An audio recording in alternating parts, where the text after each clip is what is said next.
Hello friends, welcome to Katiya DK education point. I am Divya और आज हमारी ईवीएस की क्लास है। ईवीएस के प्रीवियस ईयर के क्वेश्चन पेपर हम सॉल्व कर रहे थे। आज हमारी क्लास नंबर 8 है। इससे पहले की क्लासेस अगर आपने नहीं देखी है तो आप उन्हें जरूर देखिए। ये क्लास आपकी सीटेट पेपर 1 के लिए है।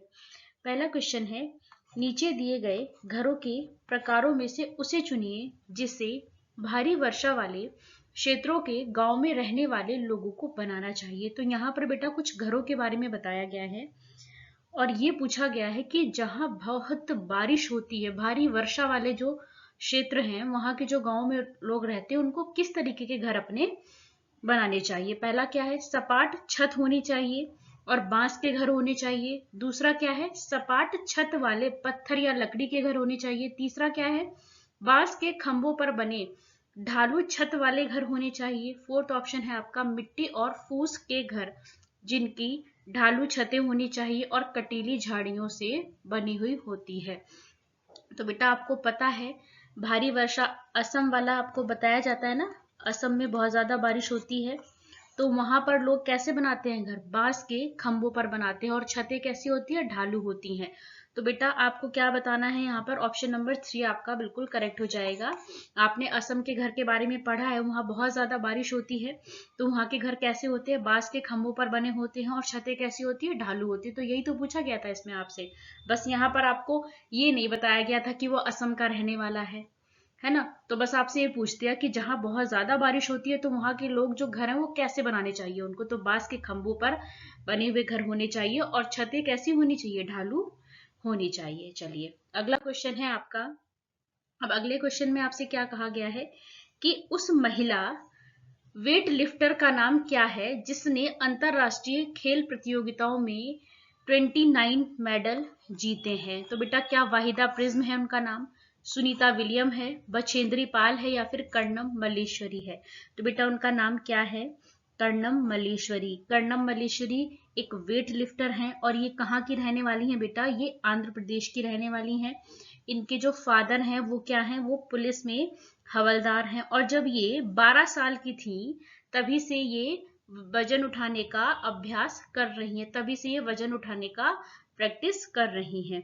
और अब ये एक बार में कितना वजन उठा सकती हैं बेटा, अब ये एक बार में 130 किलोग्राम वजन ये उठा सकती हैं। एक बार में 130 ग्राम जो है 130 किलोग्राम वजन ये उठा सकती हैं। और इन्होंने भारत के बाहर जो है वो 29 मेडल जीते हैं और इनकी जो 4 बहनें हैं वो भी वजन उठाने का अभ्यास करती हैं। तो ये भी आप ध्यान रखेंगे कि इनकी जो 4 बहनें हैं वो भी यही काम करती हैं, वजन उठाने का अभ्यास करती हैं। और वाहिदा प्रिज्म आंध्र प्रदेश की रहने वाली हैं और ये 130 किलोग्राम तक का वजन उठा सकती हैं। ठीक है बेटा, और इन्होंने 29 मेडल जीते हैं। तो ये कौन है, कर्णम मल्लेश्वरी। ऑप्शन नंबर 4 आपका बिल्कुल करेक्ट हो जाएगा। चलिए अगला क्वेश्चन है आपका, मेढकों और कीड़ों को फंसाने और खाने वाला घटपर्णी पौधा कहाँ पाया जाता है। अब आपको ये बताना है कि ये जो घटपर्णी पौधा है, इसे शिकारी पौधे के बारे में आपको मैंने एनसीईआरटी की जब टॉपिक कराया था उसमें पढ़ाया था ना, शिकारी पौधों के बारे में, है ना। तो आपको बताना है कि ये पौधा कहाँ पाया जाता है। ठीक है बेटा, तो ये क्या है, ये मेघालय में पाया जाता है क्या, या फिर मणिपुर में पाया जाता है, मिजोरम में या फिर महाराष्ट्र में। तो ये कहाँ पाया जाता है, तो बेटा ये जो निपेंथिस है इसको निपेंथिस भी कहते हैं, घटपर्णी पौधा को निपेंथिस भी कहा जाता है। और ये कहाँ पाया जाता है, एक तो ये ऑस्ट्रेलिया में पाया जाता है, ऑस्ट्रेलिया में पाया जाता है ये, ठीक है, ऑस्ट्रेलिया में, और इंडोनेशिया में पाया जाता है, इंडोनेशिया में पाया जाता है। और भारत में कहाँ पाया जाता है, भारत में मेघालय राज्य में पाया जाता है। कहाँ, मेघालय राज्य में पाया जाता है। तो आप ये ध्यान रखेंगे। अब शिकारी पौधों में मैंने आपको बताया था कि कुछ पौधे ऐसे होते हैं जो क्या करते हैं, चूहे का, मेंढक का, है ना, कीड़े मकोड़े का और छोटे जीवों का शिकार करते हैं। ठीक है, जैसे ड्रोसेरा हो गया आपका, है ना, और भी कई सारे मैंने आपको बताए थे, नेफेंथिस हो गया ये। तो ये नेपेंथिस भी, इसका दूसरा नाम घटपर्णी भी है। आपको पेपर में या तो नेपेंथिस दिखेगा या फिर घटपर्णी पौधा दिखेगा, ठीक है। तो ये कहाँ पाया जाता है? ऑस्ट्रेलिया में, इंडोनेशिया में और भारत के मेघालय राज्य में पाया जाता है। अच्छा, इसका आकार कैसा होता है बेटा? इसको घटपर्णी पौधा कहा जाता है। इसका आकार कैसा होता है? इसका आकार जो होता है ना, लंबे घड़े के जैसा होता है और इसके ऊपर ना एक पत्ती का ढक्कन होता है। और इसमें क्या होता है, इसमें से खुशबू निकलती है बेटा। कीड़े मकोड़े उस खुशबू की वजह से ही इसकी तरफ खिंचे हुए चले आते हैं और पौधे के ऊपर जैसे ही वो पहुंचते हैं ना, तो कीड़े क्या इसके अंदर फंस जाते हैं और फिर ये उन्हें बाहर नहीं निकलने देता, ये इनका शिकार करता है, ठीक है। तो ये क्या है, ये कैसा दिखता है? घड़े के जैसा, लंबे घड़े के जैसा ये दिखता है। तो ये कहाँ पाया जाता है बेटा? ये कहाँ पाया जाता है? मेघालय में, भारत में मेघालय राज्य में ये पाया जाता है। अगला क्वेश्चन है आपका, यदि आपकी पुस्तक में किसी बड़े शहर का मानचित्र दिया गया है जिसके दाईं ओर ऊपर वाले कोने पर मानचित्र का पैमाना इस प्रकार दिया गया है कि 1 सेंटीमीटर बराबर 950 मीटर। 1 सेंटीमीटर बराबर कितना दिया है बेटा? 1 सेंटीमीटर बराबर 950 मीटर। फिर आपसे क्या कहा, यदि इस मानचित्र पर रेलवे स्टेशन और हवाई अड्डे के बीच की मापी गई दूरी जो है वो 16.7 सेंटीमीटर है, तो इन दोनों स्थानों के बीच की वास्तविक दूरी लगभग कितनी होगी? इस तरीके के क्वेश्चन मैंने आपको बहुत बार कराया बेटा, ठीक है। तो इसमें क्या करना है आपको, 950 को आप इससे गुणा कर देंगे, ठीक है बेटा। मैं आपको डायरेक्ट बता देती हूँ, फिर आप इसको अपने आप सॉल्व कर लेना, इतना तो आप कर लेंगे। इसका आंसर आएगा 158,650, ठीक है। यहाँ पे एक अंक के से पहले दशमलव लगा हुआ तो यहाँ लग जाएगा, ठीक है। तो ये आपका 158,650 बचेगा। आंसर आपसे किलोमीटर में पूछा गया है, 1000 से इसको भाग दे देंगे तो 3 अंक के बाद आपका दशमलव आ जाएगा 1 अब यहाँ पर देखो, ऑप्शन नंबर 3 आपका करेक्ट हो जाएगा, ठीक है बेटा। पूरा आंसर नहीं दिया गया है लेकिन 15.865, तो 15.8 किलोमीटर ये आपका करेक्ट आंसर हो जाएगा यहाँ पे। अगला क्वेश्चन है आपका, निम्नलिखित में से उन जिम्मेदारियों को चुनिए जिन्हें पर्वतारोहण के ग्रुप लीडर निभाते हैं। तो बेटा इसके बारे में आपको बताना है कि कौन कौन सी वो जिम्मेदारियां होती हैं जिन्हें माउंटेनियरिंग के जो ग्रुप लीडर बनाए जाते हैं उनको निभानी पड़ती है। तो पहला क्या दे रखा है इसमें, ग्रुप के आगे चलना ताकि ग्रुप पीछे पीछे चल सके। तो नहीं, ऐसा नहीं होता है। जो भी लीडर होता है वो ग्रुप के पीछे चलता है। कैसे चलता है? ग्रुप के पीछे चलता है और बाकी सारे लोगों को आगे चलाता है। ऐसा नहीं कि खुद आगे आगे चला जाए, पहला तो गलत हो गया। दूसरा क्या है, उन प्रतिभागियों को रुकने के लिए कहना जो ठीक प्रकार से चढ़ने योग्य नहीं है। तो ये भी गलत है बेटा, ये लीडर की विशेषता नहीं होती है। वो सबको साथ में लेकर के चलता है। ऐसा नहीं होता कि किसी को ये कह दे कि आप नहीं चल पा रहे तो आप रुक जाइए, नहीं, ऐसा नहीं होता है। वो क्या करता है, वो सबको साथ में लेकर के चलता है। तो दूसरा भी आपका गलत हो गया। तीसरा क्या है, सामान उठाने में प्रतिभागियों की सहायता करना। बिल्कुल ठीक बात है, एक अच्छा लीडर जो होता है वो अपने साथियों का सामान उठाने में भी मदद करता है, सहयोग करता है। डी ऑप्शन क्या है, प्रतिभागियों के रुकने और विश्राम करने के लिए उचित स्थान ढूंढना। ये भी बात बिल्कुल ठीक है कि वो सबके रुकने के लिए उचित स्थान ढूंढता है, ठीक है, ये भी ठीक है बिल्कुल। जो अस्वस्थ हैं उनका ध्यान रखना और ग्रुप के लिए भोजन की व्यवस्था करना। ई पॉइंट भी आपका बिल्कुल ठीक है बेटा। तो सी डी ई आपके बिल्कुल करेक्ट हो जाएंगे। ऑप्शन नंबर 2 में दे रखा है सी डी और ई, ये आपका बिल्कुल करेक्ट हो जाएगा। तो जो ग्रुप लीडर होते हैं बेटा, उनकी क्या क्या जिम्मेदारियां बताई गई हैं आपकी बुक में, एक बार उनको भी समझेंगे हम। क्या होता है बेटा कि सबके खाने पीने का इंतजाम करना होता है, बिल्कुल ठीक बात है। साथी कोई अगर बीमार पड़ जाए तो उसका ध्यान रखना भी ग्रुप लीडर की जिम्मेदारी होती है। सबके रुकने के लिए जगह ढूंढना, सबके विश्राम की व्यवस्था करना, और जो ठीक से नहीं चल पाते हैं उनको चलने में मदद करना, है ना, उनको अपने साथ लेकर के चलना। और जब आपका पूरा ग्रुप आगे बढ़ जाता है तो वो जो लीडर होता है वो पीछे चलता है, ठीक है बेटा, ये हो गया। और सामान उठाने में भी मदद करता है, ठीक है। तो ये सारे ही आपके इसमें बस 2 पॉइंट आपके गलत तरीके से दिए गए थे, जिसमें कहा गया कि जो लीडर होता है वो आगे आगे चलता है, नहीं वो पीछे चलता है, और जो प्रतिभागी नहीं चल पाते हैं उनका हाथ पकड़कर चलने में वो सहायता करता है। यहाँ पर बस उसको उल्टा बता दिया गया था। ठीक है, तो ये सारे पॉइंट आपके जो है, इसीलिए ऊपर के 2 आपके गलत हो गए, बाकी नीचे के आपके 3 सही हैं। ठीक है, तो समझ गए आप कि जो ग्रुप लीडर होता है उसकी क्या क्या विशेषताएं होती हैं। चलिए अगला क्वेश्चन है आपका, किसी वृक्ष के बारे में नीचे दिए गए कथनों पर विचार कीजिए। अब कोई वृक्ष है बेटा जिसके बारे में नीचे जो कथन दिए गए हैं आपको बताने हैं कि कौन सा सही है कौन सा गलत है। पहला क्या है, इस वृक्ष की ऊंचाई सामान्य कक्षा के कमरों की दीवारों के बराबर होती है। दूसरा, इस वृक्ष की जड़ें धरती में भीतर वृक्ष की ऊंचाई का लगभग 30 गुना गहराई में जाती हैं जब तक कि वो जल स्तर तक ना पहुंच जाए। सी ऑप्शन क्या है, यह वृक्ष जो है वो अपने तने में पानी एकत्र करता है। और डी ऑप्शन क्या है, यह वृक्ष जो है आबू धाबी में रेत के टीलों के पास पाया जाता है। तो इसमें से आपको रेगिस्तानी ओक जो है आपका डेजर्ट ओक जो है उसके बारे में कौन से कथन सही है ये बताने हैं। तो सबसे पहले तो आप ये समझ लीजिए कि कौन से वृक्ष के बारे में इसमें कहा गया है। तो जो आपका डेजर्ट ओक है बेटा उसके बारे में आपको बताना है कि डेजर्ट ओक की जो वृक्ष है उसके लिए कौन कौन से कथन सही होंगे। तो आप मुझे बताइए, जो डेजर्ट ओक है इस वृक्ष की जो ऊंचाई है वो सामान्य कक्षा के कमरों की जो दीवारें होती है उसके बराबर होती है। बिल्कुल ठीक बात है, ऑप्शन नंबर ए तो बिल्कुल करेक्ट हो गया। बी क्या है, इस वृक्ष की जो जड़ें हैं वो धरती के भीतर वृक्ष की ऊंचाई का लगभग 30 गुना गहराई तक नीचे जाती हैं जब तक कि वो भूजल स्तर तक ना पहुंच जाए। ये बात भी बिल्कुल ठीक है आपकी, बी ऑप्शन भी बिल्कुल करेक्ट हो गया।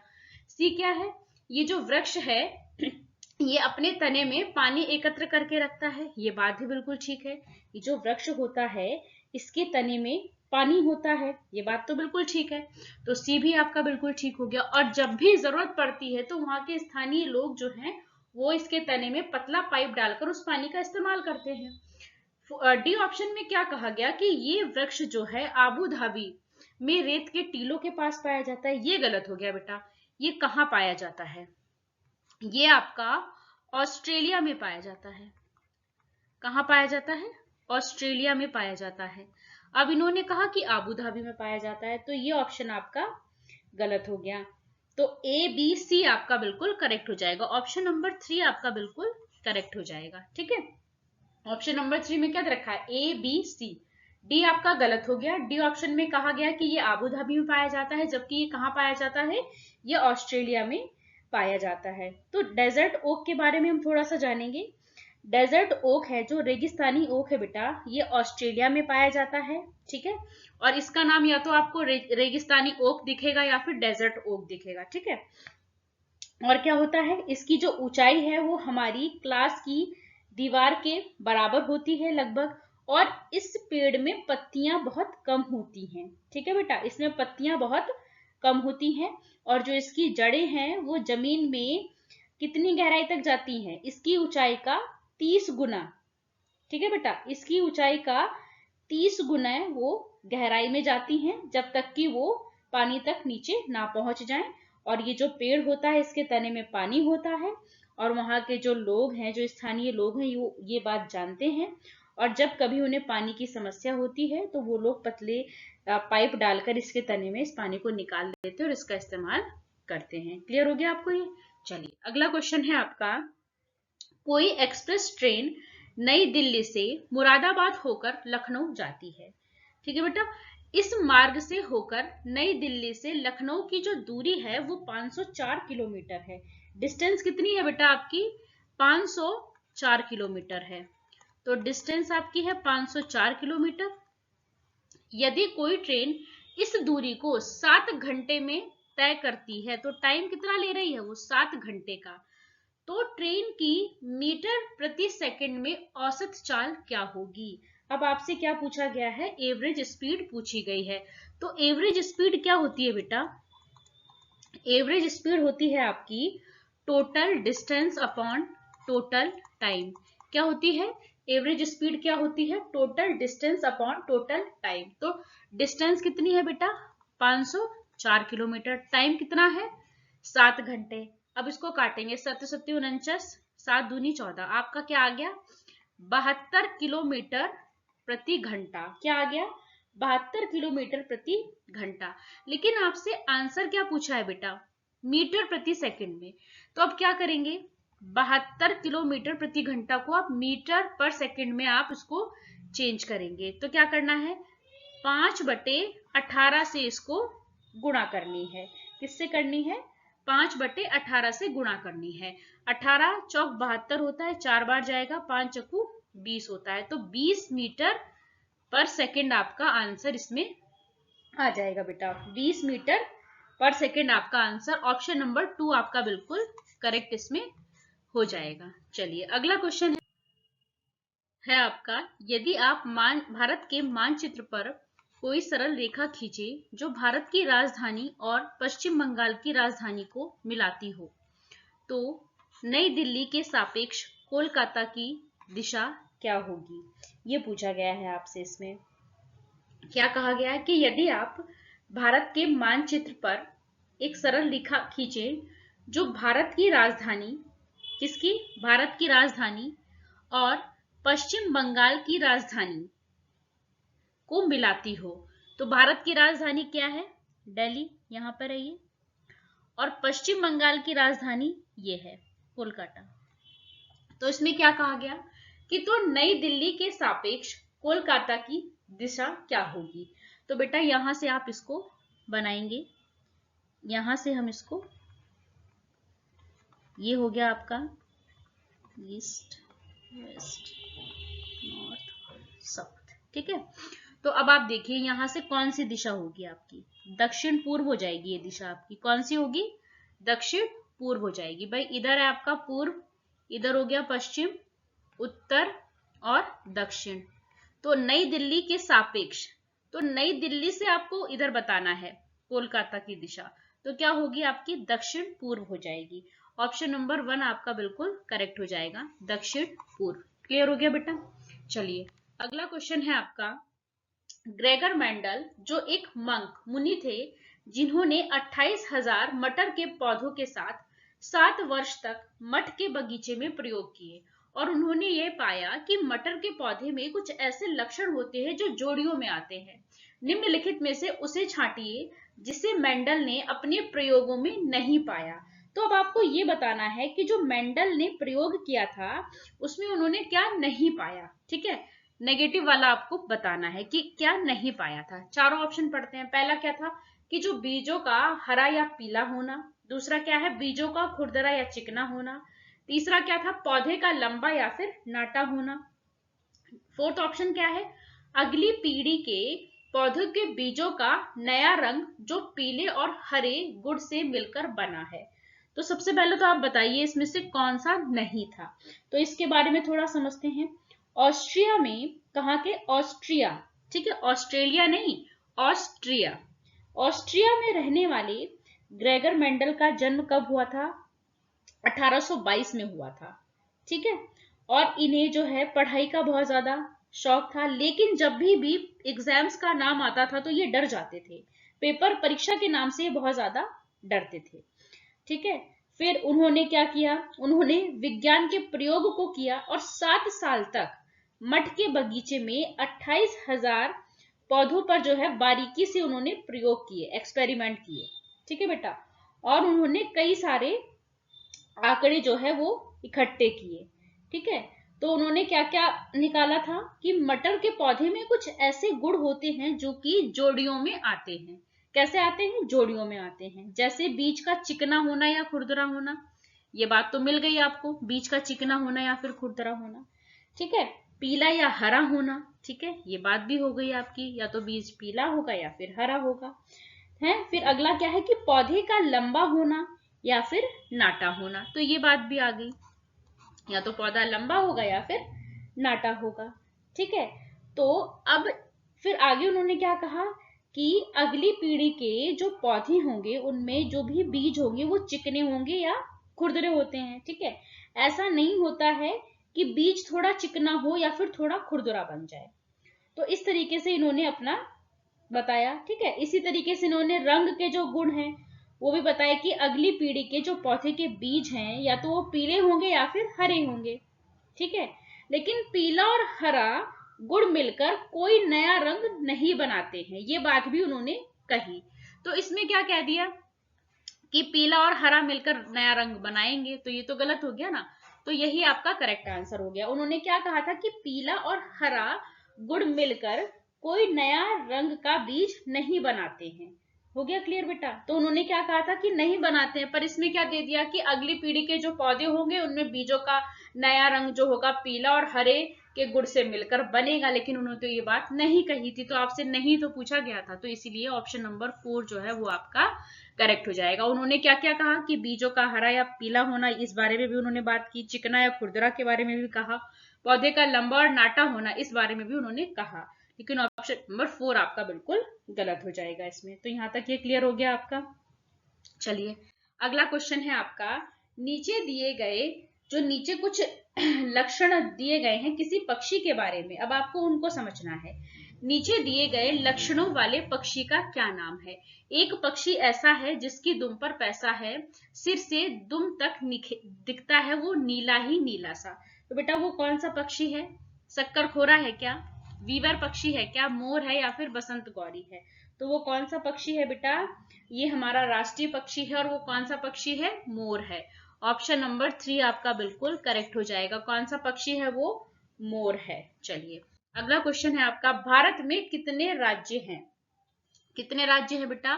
भारत में 28 राज्य हैं और 8 केंद्र शासित प्रदेश हैं। कितने?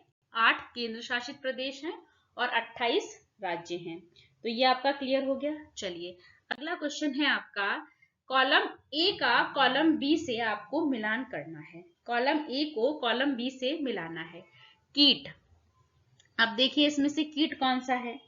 कछुआ, कॉकरोच, चमगादड़, उल्लू। तो कीट कौन सा है बेटा? कॉकरोच है। तो ए का तो आपका सेकंड हो जाएगा। पक्षी, पक्षी कौन सा है? कछुआ, कॉकरोच, चमगादड़, उल्लू। तो क्या है? उल्लू आपका पक्षी है, तो उल्लू हो जाएगा यहाँ पे 4 नंबर। सरीसृप, सरीसृप क्या है बेटा? कछुआ। ठीक है, तो ऑप्शन नंबर 1 यहाँ पे आ जाएगा। स्तनधारी क्या है? स्तनधारी होता है आपका चमगादड़, तो डी का आपका 3 हो जाएगा। देख लीजिए ए का 2 यहां भी दे रखा है, यहां भी दे रखा है। बी का 4 यहां दे रखा है, सी का 1 और डी का 3। ऑप्शन नंबर 4 आपका बिल्कुल करेक्ट हो जाएगा। कीट में क्या आएगा? कॉकरोच। पक्षी क्या है? उल्लू। ठीक है, इन ऑप्शंस के अकॉर्डिंग। और आपका जो कछुआ है वो क्या है? सरीसृप है। और चमगादड़ जो है वो स्तनधारी है। क्लियर हो गया। चलिए अगला क्वेश्चन है आपका, यदि आप सबसे छोटे मार्ग से ट्रेन द्वारा पटना से चंडीगढ़ जा रहे हैं। अब पटना कहाँ है बेटा मैप में? यहाँ पर है पटना। और आप जा कहाँ रहे हैं? चंडीगढ़, यहाँ जा रहे हैं। ठीक है, तो वह संभावित राज्य या फिर केंद्र शासित प्रदेश जिससे होकर आप नहीं गुजरेंगे। तो बेटा ये बताना है कि किससे होकर के आप नहीं गुजरेंगे। ठीक है, हरियाणा, उत्तर प्रदेश, पंजाब और दिल्ली। तो इनमें से कौन से राज्य से या फिर केंद्र शासित प्रदेश से होकर के आप नहीं गुजरेंगे? तो अगर आप यहां से देखें बेटा, इधर से देखें तो इसमें आप न्यू दिल्ली, ठीक है, दिल्ली से होकर के नहीं गुजरेंगे। लेकिन अब एक चीज इसमें और समझनी है, इसको अगर देखें तो इसके अकॉर्डिंग आप दिल्ली से होकर के नहीं गुजरेंगे। आपसे क्या कहा गया कि सबसे छोटे मार्ग से, ठीक है, आपको पटना से चंडीगढ़ जा रहे हैं तो आपको बताना है। तो आप इसके अकॉर्डिंग देखेंगे तो आप दिल्ली से होकर के नहीं गुजरेंगे। लेकिन आयोग ने जो इसका आंसर माना, सीटेट के द्वारा जो आपका आंसर बताया गया, वो क्या बताया गया? पंजाब। ठीक है बेटा, लेकिन होना क्या चाहिए था? दिल्ली। लेकिन सीटेट वालों ने क्या माना? पंजाब माना। और ये पेपर है आपका 10 जनवरी 2022 का। अगर आप में से किसी भी बच्चे के पास वो पेपर है तो आंसर की में एक बार जरूर चेक करना बेटा, क्योंकि होना तो चाहिए दिल्ली, लेकिन जो आयोग ने माना वो माना पंजाब। ठीक है बेटा, तो इसीलिए ये मैंने आपको बता दिया। ये कौन सा पेपर मैंने आपको कराया, ये 10 जनवरी 2022 वाला पेपर मैंने आज आपको कराया है। तो उसमें जो सीटेट के द्वारा आंसर माना गया था वो था पंजाब। ठीक है बेटा, चलिए अगला क्वेश्चन है आपका, मच्छरों से फैलने वाले 3 रोगों का समूह चुनिए। 3 रोगों का ऐसा समूह जो मच्छरों से फैलता है। डेंगू, मलेरिया, कोविड-19, chikungunya, dengue, HIV AIDS, malaria, dengue, chikungunya, कोविड-19, चिकनगुनिया, डेंगू। तो बेटा मच्छरों से क्या फैलता है? Malaria, dengue, chikungunya. Option number 3 आपका बिल्कुल करेक्ट हो जाएगा। मच्छरों से फैलने वाले रोगों का समूह क्या है? Malaria, dengue, chikungunya. चलिए अगला क्वेश्चन है आपका, 3 खाद्य पदार्थों का वह समूह चुनिए जिसमें आयरन जो है वो प्रचुर मात्रा में होता है। आयरन किसमें होता है प्रचुर मात्रा में? आंवला होता है, सेब, कद्दू, सेब, गुड़, खीरा, आंवला, पालक, कद्दू या फिर आंवला, पालक और गुड़। तो आयरन किसमें सबसे ज्यादा होता है? आंवला, पालक और गुड़। ऑप्शन नंबर 4 आपका बिल्कुल करेक्ट हो जाएगा। चलिए यहाँ पर आपके 15 क्वेश्चंस कंप्लीट होते हैं। वीडियो अच्छी लगे तो लाइक करें, शेयर करें, चैनल को सब्सक्राइब करें। Thanks for watching this video.